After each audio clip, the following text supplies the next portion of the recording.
Bonjour, bienvenue sur la chaîne Le Fruit de la Vigne. Allez, nous allons partir sur la partie 2. Prêtons attention à la prophétie de Daniel et le titre de celle-ci, c'est Un combat pour l'esprit. C'est mon analyse, bien sûr, en aucun cas je voudrais être irrespectueux envers les personnes qui pratiquent leur religion et qui aiment Dieu.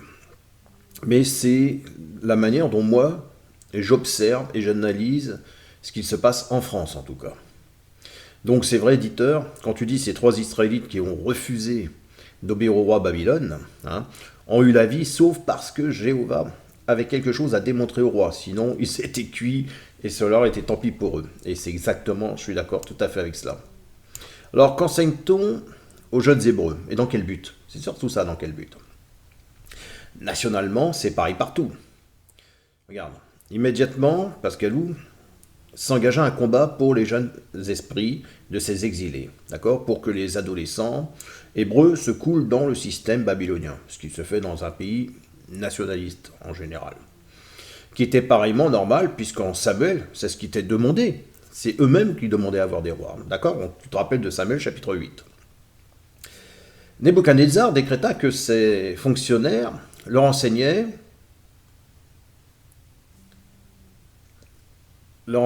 que c'était des fonctionnaires et qu'on leur enseignait l'écriture et la langue des Chaldéens.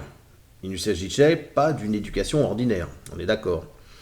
D'ailleurs, ils avaient aussi l'étude à apprendre, qui était l'étude du sumérien, de l'akkadien, de l'araméen, d'autres langues encore aussi, de l'abondante littérature rédigée dans ces langues.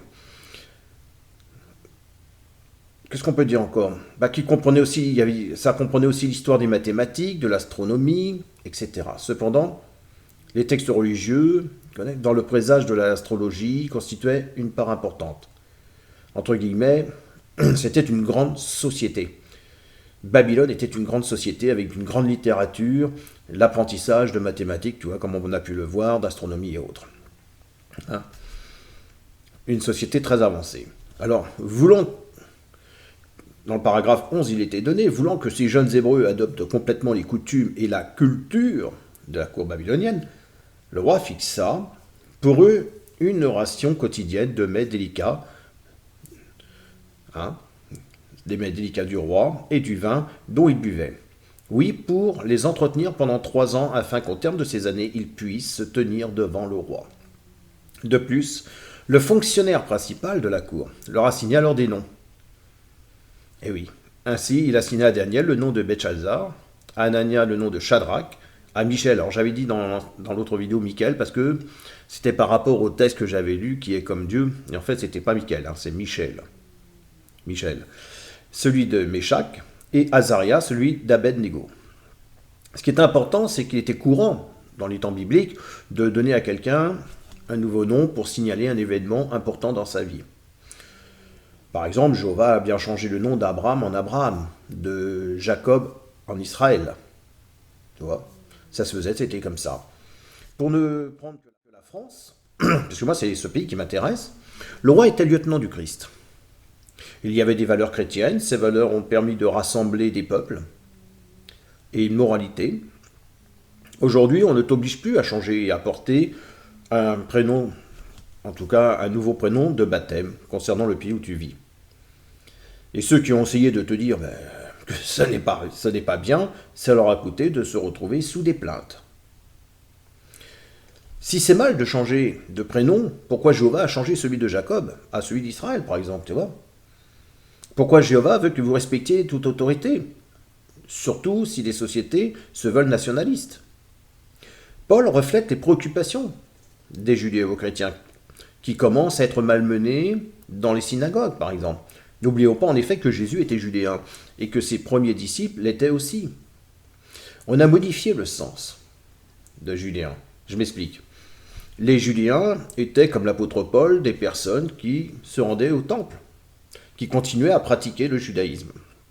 Mais tout en pratiquant le judaïsme, ils pratiquaient dans le même temps le christianisme, puisqu'ils venaient de le découvrir, il était important de l'apprendre et de le faire enregistrer dans les synagogues pour que les Juifs comprennent que Jésus était le Messia, celui qu'ils avaient attendu. Et aujourd'hui, dans le regard de la République, qui pour moi est cette bête, avec ses deux cornes judéo-chrétiennes, voire judéo-protestantes, il est bien évident qu'on ne cherche plus absolument à expliquer, si tu veux, ce qu'était le judaïsme, en tout cas, ce qui était judéo-chrétien de l'époque. Je ne cherche pas à critiquer le judaïsme ou le protestantisme, absolument pas. Mais mon analyse personnelle m'amène à expliquer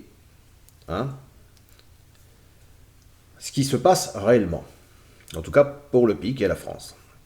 Si je prends le livre d'Apocalypse, donc chapitre 13, versets 11 et 12, puis je vis monter de la terre une autre bête, donc cette bête pour moi c'est la République, qui avait deux cornes semblables à celles d'un agneau, et qui parlait comme un dragon, c'est les judéo-protestants. Elle exerçait toute l'autorité de la première bête en sa présence, et elle faisait que la terre et ses habitants adoraient la première bête, dont la première mortelle avait été guérie. De quoi parle-t-on? De quoi s'agit-il? Bien, pour moi, ça revient à la réforme anglaise, aussi appelée le schisme anglican. Fait référence à une série d'événements du XVIe siècle, au cours desquels l'Église d'Angleterre rompit avec l'autorité du pape et l'Église catholique romaine. Ces événements faisaient partie d'un processus plus vaste, la réforme protestante européenne, un mouvement politique et religieux, qui affecta la pratique du christianisme à travers toute l'Europe durant cette période. On parle d'un système organisé, tout comme la papauté, un mélange d'église et d'État, un empire ecclésiastique. Donc en l'an 1200, l'Angleterre fut assujettie au pape. En l'an 1531, à la suite d'une dispute entre le roi Henri VIII et le pape, l'Angleterre refusa de rester fidèle à la papauté. La même année, le clergé anglais fut convoqué et décréta que le roi serait le seul protecteur de l'Église anglicane. Qu'est-ce qui me fait penser cela? Il suffit de voir l'ensemble des discours de nos présidents de la République, qui se sont succédés. Nous avons le dernier discours qui a été fait en 2017, par M. Macron. Donc on va en regarder une certaine partie, et puis tu vas vite comprendre où je veux aboutir. En tout cas, ce qui est sûr, c'est que les judéo-protestants du 1er siècle n'ont rien à voir avec ce qu'on appelle aujourd'hui les judéo-protestants d'aujourd'hui.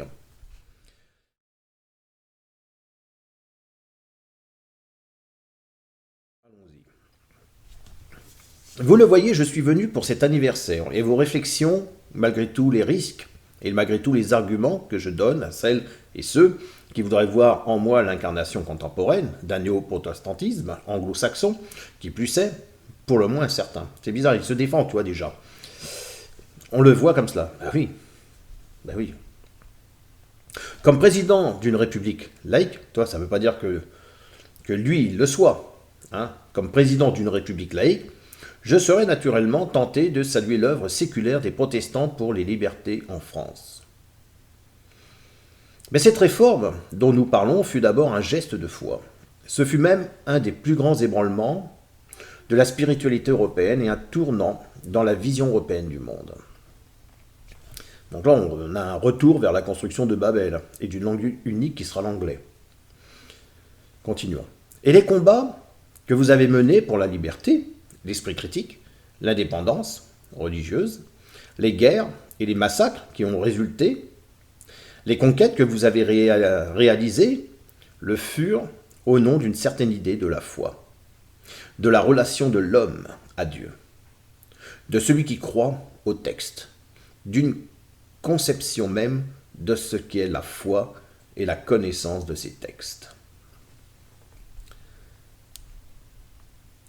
Vous le savez, autant mieux que les lois de 1905 ont été une grande partie accompagnées par des protestants. Vous avez vu, les lois de 1905 ont été en grande partie accompagnées par des protestants. Et c'est là que l'histoire du protestantisme et de l'histoire de France se rejoignent. Car ce grand ébranlement dont je parlais à propos de la réforme, s'il a d'abord bouleversé les institutions et les repères de l'Europe chrétienne, a exercé au fil des siècles une influence très profonde de notre histoire intellectuelle et politique. Certaines conceptions morales, une vision particulière de la place de l'homme dans le monde, le rang accordé à la conscience individuelle, et même une façon propre de considérer le travail intellectuel se sont insérés profondément dans l'esprit français. Et je dirais presque indissolublement, de sorte que l'héritage du protestantisme, où là on parle d'héritage, ne saurait aujourd'hui se détacher de notre histoire commune. Le sang du protestantisme coule dans les veines de la France. Je sais qu'il y a des repères dans cet héritage. L'esprit critique qui a nourri la République et l'esprit des Lumières est jumeau de l'herméneutique permanente à laquelle les protestants sont attachés. Ces entrelacs intimes de liberté, d'ordre divers, ne sont rien étrangers à la sécession ecclésiale, qui fut le combat de Luther, puis de Calvin.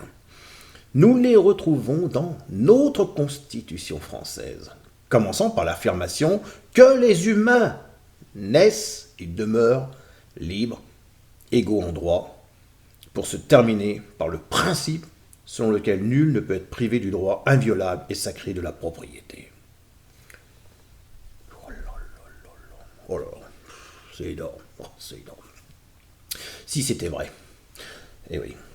À part le catholicisme, qui se bat pour le droit à la vie, je ne vois pas ce qui est égaux lorsqu'on parle de naître avec le droit d'avorter et de refuser le droit à la vie d'un être vivant, celui de naître justement pour un enfant. Ou tout autre exemple, quand une personne est violée, quel que soit son âge, sa propriété physique étant touchée, se retrouve dans l'impasse inégale en face de celui qui a commis l'acte et se retrouve à récidiver et considérer être une victime de son comportement. D'accord ? Allez, continuons. Car ce n'est pas en 1905 qu'il faut remonter pour comprendre le fondement même de la laïcité française, mais bien à l'édit de Nantes. Et oui, il y a eu l'édit de Nantes, l'édit de Fontainebleau, il y a eu... Eh oui, hein. Il y avait un problème entre les deux spiritualités qui étaient le catholicisme et le protestantisme. Donc, l'édit de Nantes qui annonce l'émergence de la laïcité, comme modus operandi, entre catholiques et protestants. Émergence plus tard ruinée par son abolition, et à chaque fois que la France s'est tournée en quelque sorte contre cette philosophie. Elle s'est trompée, elle a trahi ce qu'unissait avant même la République. Mais la République, elle est française, mais la France n'est pas républicaine. La République, c'est une institution, comme la monarchie était une institution. Sauf que dans la monarchie, les rois faisaient... C'est pour ça qu'on était les lieutenants du Christ. C'est pour ça qu'on dit que la France est la fille aînée de l'Église. Hein ? Allez. Puisqu'il nous parle de la France, c'est pour ça qu'il ne dit pas les institutions monarchiques. Tu vois, c'est... Mais bon, continuons. L'article 10 de la Déclaration des droits de l'homme de 1789 accédera à cette attente, parlant de la liberté des opinions. Alors aujourd'hui, ça demande à être revisité, hein, cette liberté des opinions, parce que beaucoup sont obligés de partir dans d'autres pays que la France, parce qu'ils sont sévèrement attaqués. La liberté des opinions, même religieuses, et s'accomplira dans les lois de 1905. J'aime que vous démontriez que vos origines si diverses, qui vous attachent à tous les continents. Ah oui, c'est vrai que les rois, à l'époque, il n'y avait pas d'origines diverses. Hein ? Ben bien sûr que si, ça existait de tout temps qu'il y a eu des origines diverses. Puisque la France est avant tout un pays catholique, et aussi avant tout un pays politique. La France, les Francs, moi si je pars à partir de Clovis, il a bien créé la France à partir d'idées politiques. D'accord ? Et ceux qui sont venus se rattacher, les Gallo-Romains par exemple, ben voilà, c'était des personnes avec des cultures, des coutumes qui étaient variantes. Il y avait du patois dans tous les patelins où tu allais, il y avait des patois, il y avait des... Voilà, même si on a fini par prendre le français une langue officielle, nationale.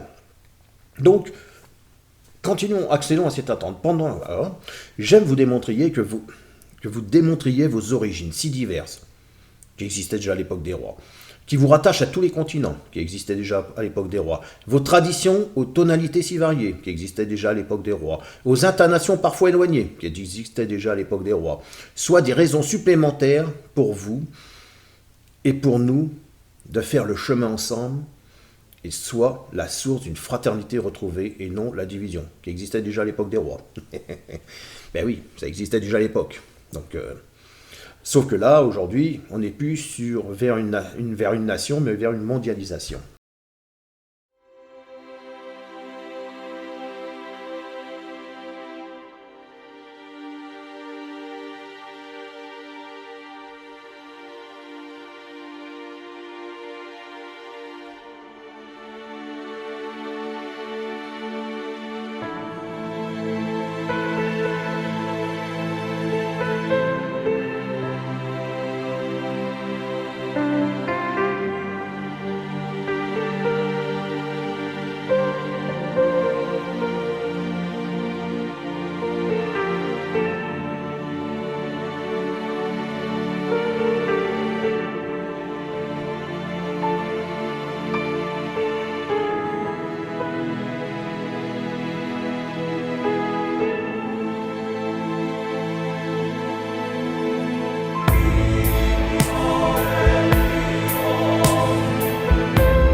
Pépito bleu et je rêverai de toi et moi, Dieu, comme j'attendais nos jeux.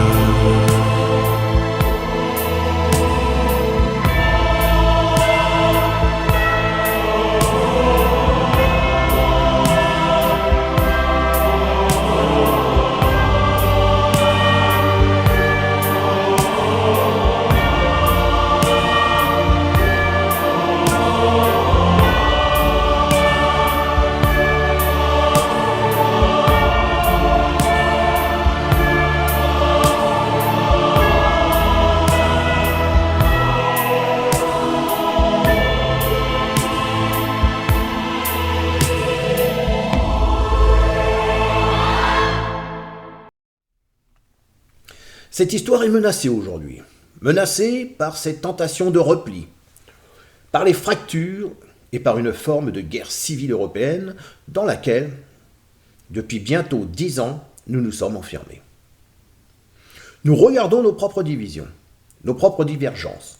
Oublions de penser ce que devraient être les termes d'une souveraineté, d'une unité, d'une démocratie européenne repensée.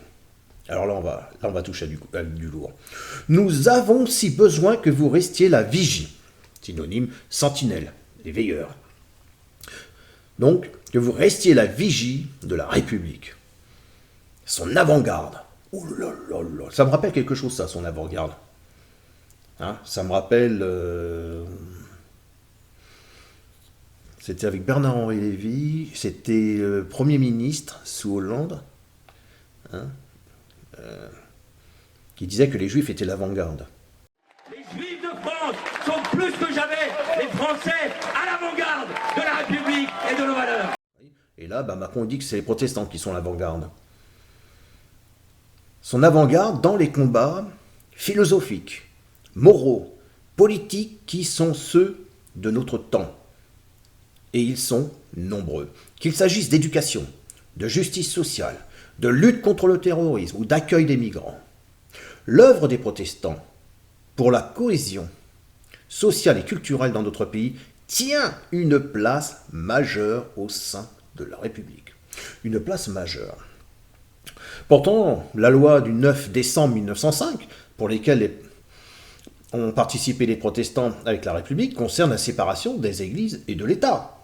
L'article 2 précise bien que la République ne reconnaît, ne salarie ni ne subventionne aucun culte. Et là, il y a une valeur, une place importante. Vous voyez ? 500 ans après Luther, l'esprit de la réforme souffle encore sur les églises protestantes et sur notre société. Et au cœur de votre foi se trouve encore cet esprit d'indépendance, cette liberté intellectuelle, ce souci de l'homme, qui ont construit l'histoire du protestantisme et qui ont construit l'histoire de la France. Oui, depuis Henri VIII, une conquête de l'esprit. Mais moi, je ne veux pas être indépendant. Moi, je veux être dépendant de mon Créateur. La République en marche est en quelque sorte la mise en place d'un millénium. Vous voyez ? Alors là, qu'est-ce que nous dit encore ? La République est, donc, pour moi, la République est judéo-protestante, donc ces deux corps lui appartenant dans son action. C'est comme ça que moi je perçois l'analyse. Une autre puissance ecclésiastique née sous la réforme anglaise. Donc, le judéo-protestantisme forme pour moi l'essence même de la franc-maçonnerie. La franc-maçonnerie qui est l'une des pensées fondatrices aujourd'hui. Elle est remplie de symbolisme. Mais il y a toujours eu des symboles, de tout temps. Donc les 5 croix ou puissances mondiales qui étaient tombées étaient Babylone, la puissance médo-perse et la Grèce. Et puis effectivement, l'Empire romain exerçait toujours sa domination. Mais lui aussi devait tomber. Et le 7e roi se lèverait d'un des territoires conquis par Rome. De quelle puissance mondiale s'agit-il ? La 7e puissance mondiale des prophètes bibliques, pour moi, est liée à l'alliance anglo-américaine. Comme l'Empire romain, elle s'est avérée forte comme le fer, en exerçant une autorité de fer. Les jambes en fer, de l'image, du rêve, comprennent donc l'Empire romain et la double puissance mondiale anglo-américaine par leur alliance. Une alliance qui ne tiendra pas, mais pour l'instant c'est comme ça. Donc je réitère ce que j'ai dit, aujourd'hui, suite à cette réforme anglicane, la France est sous l'emprise de l'impérialisme anglais, parce que moi ça ne me dérange pas que des gens puissent parler anglais. Au contraire, c'est bien de pouvoir parler d'autres langues. En France c'était comme ça, il y avait des patois, des langues et autres. Simplement, c'est quand un pays devient impérialiste. Vous voyez ? Et c'est pas moi qui le dis aussi. Il y avait, comment il s'appelle ? Il parle plusieurs langues. Qui disait que de toute manière, quand une langue devient impérialiste, ça devient dangereux. Parce que c'est une conquête de l'esprit. Mince. J'ai essayé de lire et tout. Bref, comme je ne l'ai pas là sur moi, et des fois c'est ce que je dis, je suis à moitié du direct. Ça me vient comme ça en même temps quand je fais mon plan. Et ben je vous mettrai le nom de la personne et tout, et je mettrai un extrait si je peux. D'accord ? Claude Agege. Eh bien, cher Frédéric Tadei, par un paradoxe qui ne saurait vous surprendre, alors que nous combattons dans deux camps opposés, je suis tout à fait d'accord avec presque tout ce qu'a dit, pas tout, ce cher Christian Duquesne, et en particulier avec ce qu'il a dit au tout début, à savoir qu'il se demande pourquoi on a besoin d'une loi. Moi aussi, cette loi n'a aucune raison d'être. Pourquoi diable faudrait-il qu'une loi consacre, fige, statufie un usage qui est déjà fort répandu?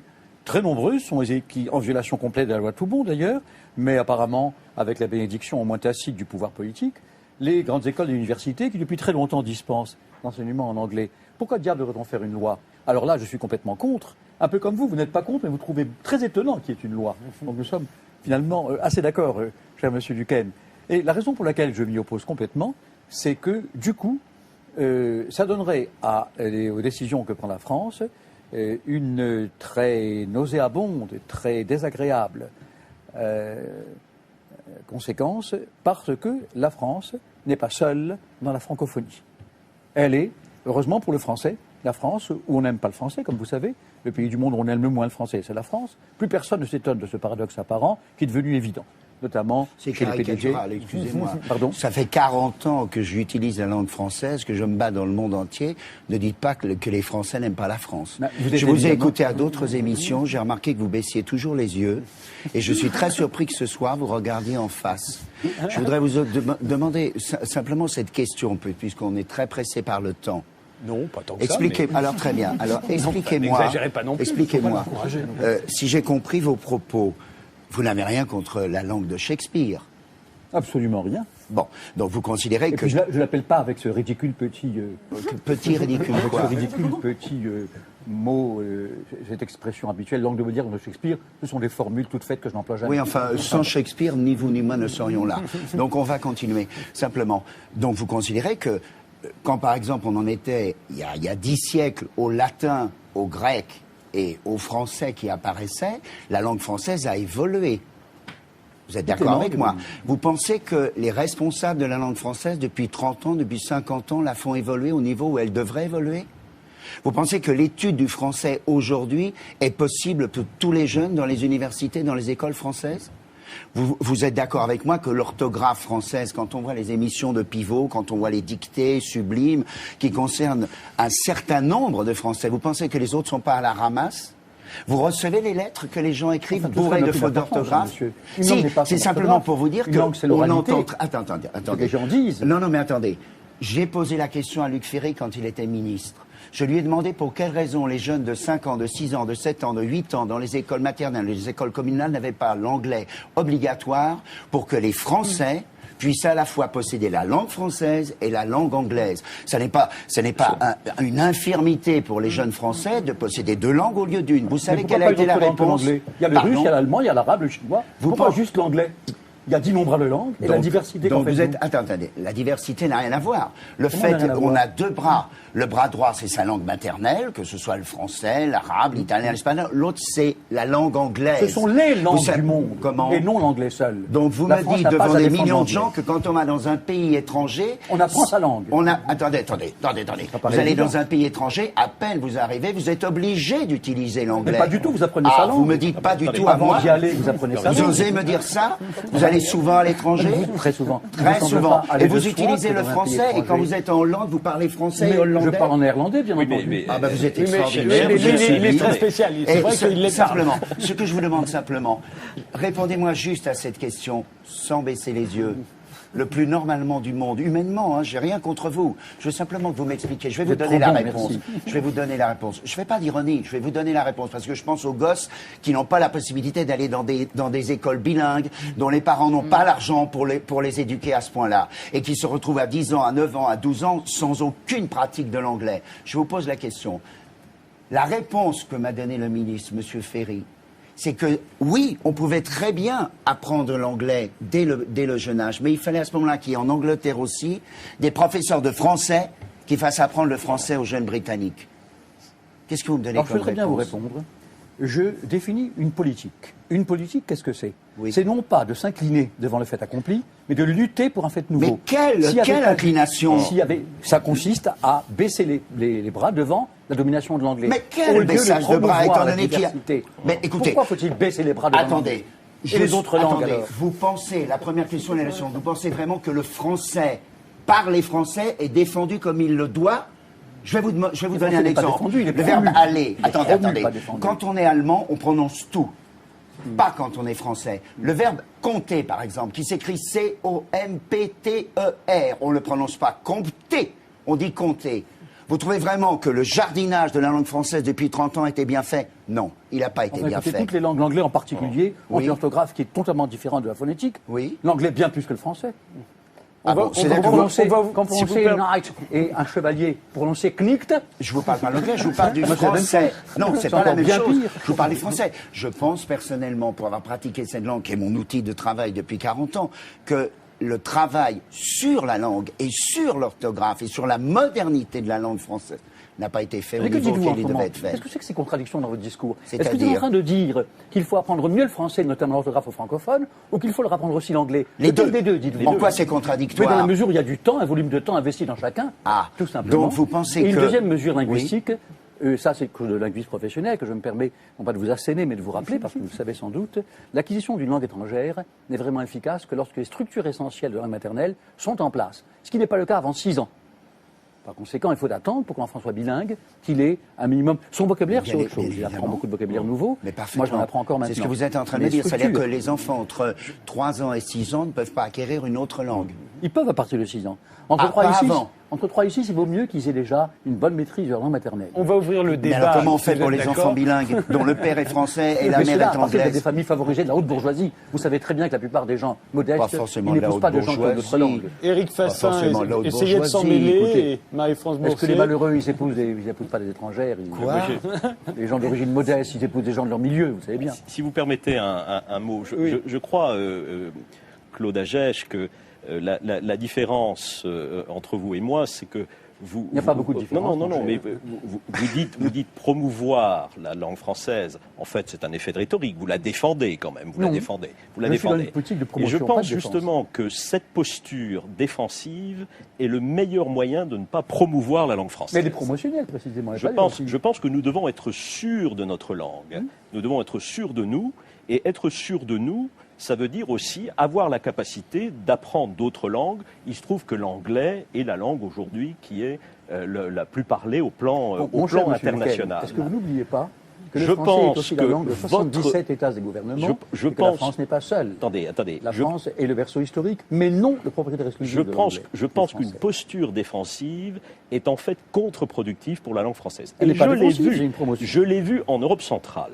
Pendant 3 ans, j'ai dirigé un centre de recherche à Prague où j'organisais régulièrement des débats et j'étais soumis parfois à des conseillers d'ambassade qui m'obligeaient à traduire en langue française certains débats qui avaient lieu en anglais, notamment les économistes. Ah bon. Vous savez, lorsqu'un économiste tchèque rencontre un économiste français, il y a quand même plus de chances pour qu'il puisse parler en anglais qu'en français Les ou Tchèques en sont tchèque. aussi attachés à Ou en l'allemand tchèque. depuis longtemps. Bien sûr. Terminé, mais il se trouve qu'il juste pour qu'on bon. puisse ouvrir. Eh bien, j'ai vu l'effet contre-productif de ces politiques, surtout dans des pays où on avait imposé pendant 40 ans une langue obligatoire. Enfin, il ne s'agit pas de la qui France, était mon le cher. Vous me russe. citez la Mais Bohème. si, mais La si, France a mais son, si. son histoire et sa structure. Mais- Que voulez-vous qu'on fasse d'un exemple étranger comme celui-là Marie-France Ah bah Boursier. attendez. On ne peut pas. Mais vous Pourquoi voyez, Pardon, vous ne voulez pas Justement, comparer C'est la France qui est question. Mais là, on voit Excusez-moi, quand même. juste un mot, après Non, je non. penserai plus. Parce La que France, c'est aussi le Québec, la Suisse romande, la Belgique wallonne, toute l'Afrique francophone subsaharienne. Vous pensez que la Une France est partie exceptionnelle, d'Extrême-Orient. cher Le Claude français Agech est parlé dans Vous tous voulez les bien pays. qu'on ouvre un Et tout donc, petit la peu France Oui, n'est enfin, pas oui, seule. mais après, j'y penserai plus juste un Dites-le mot. vite, Prenons Francis. par exemple, je vais le dire très vite, prenons par exemple, au lieu de la langue française et la langue anglaise, justement, prenons le fait que la France a été terre d'accueil d'autres civilisations, d'autres races, comme on en parlait tout à l'heure, de tout. Dites-moi une chose, c'est comme ça que la France s'est enrichie à tous les Certainement. niveaux. Donc, est-ce que vous ne pensez pas que le fait de donner son bras gauche à la langue anglaise Non. va desservir le bras gauche? Non, mais c'est précisément intéressant. non. Je vous réponds pourquoi. Mais pourquoi? C'est que l'anglais est unique. Son impérialisme, sa puissance mondiale ne le rendent pas indifférent ni gratuit.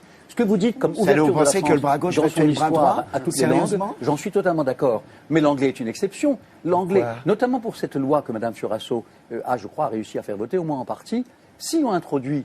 Mais le français est très gravement menacé. Pourquoi? Parce que l'anglais, c'est le monde anglophone tout puissant, les pays industrialisés modernes, les États-Unis, la Grande-Bretagne, l'Afrique du Sud, l'Australie, la Nouvelle-Zélande et le Canada anglophone. Et par conséquent, si je suis d'accord avec ce que vous dites sur la France, s'enrichissant en son histoire par des apports en nombreux, je le suis beaucoup moins parce que l'anglais n'est pas n'importe quel apport. C'est un apport totalement impérialiste et par conséquent redoutable. Il ne faut pas confondre. Marie-Hélène. Donc, l'Empire romain est la double puissance mondiale anglo-américaine. Donc, effectivement, cette réforme mondiale, la France est sous l'emprise de l'impérialisme anglais, que ce soit dans sa langue, mais aussi dans sa spiritualité protestante. Elle n'a pas libéré la France. Elle l'a nouée avec d'autres pays, afin de les amener en captivité. Et voilà. Et il ne faut pas oublier que la devise en Angleterre, Dieu est mon roi. Voilà. Je pense avoir répondu sur la prophétie de Daniel. Donc, pour synthétiser, et pour ne voir que moi, au niveau de mon pays où je suis né, bien que je sois sous les institutions républicaines, moi je n'ai pas été sous les institutions du roi. Moi je ne regarde pas le passé, je regarde déjà devant moi, mais le passé est quand même aussi important de l'apprendre. Eh bien, que dire? Eh bien qu'il y a une alliance anglo-américaine. Il y a le plan Marshall qui nous impose à acheter les films, tout. D'ailleurs, c'est pour ça que quand tu regardes, la plupart des gens, moi j'ai rien, j'aime bien les Américains, donc ça me dérange pas, mais tu as des gens qui n'aiment pas les Américains, pourtant ils boivent du coca, ils regardent leurs films, Alors la petite maison dans la prairie, tout ça. T'as même des personnes, ils sont tellement ancrés dans les films américains que des fois ils te demandent un mandat, ce qui n'a rien à voir en France, tu vois. Ça c'est encore des trucs. C'est vrai que la langue, l'anglais, c'est une langue que tu dois apprendre. Hein, c'est une langue majeure pour t'exprimer dans tous les pays. Et effectivement, quand tu achètes des choses, bah, comme je l'avais déjà dit, tu vois, ils te demandent, c'est parler en anglais, replay, il y a des gens qui vont te parler de coaching, mais moi, des fois, je suis amené à parler comme ça, hein, avec des mots anglais. Coaching, hein, alors que tu peux très bien dire, ça c'est mon entraîneur, ça c'est mon coach, parce que ça fait mieux, tu vois.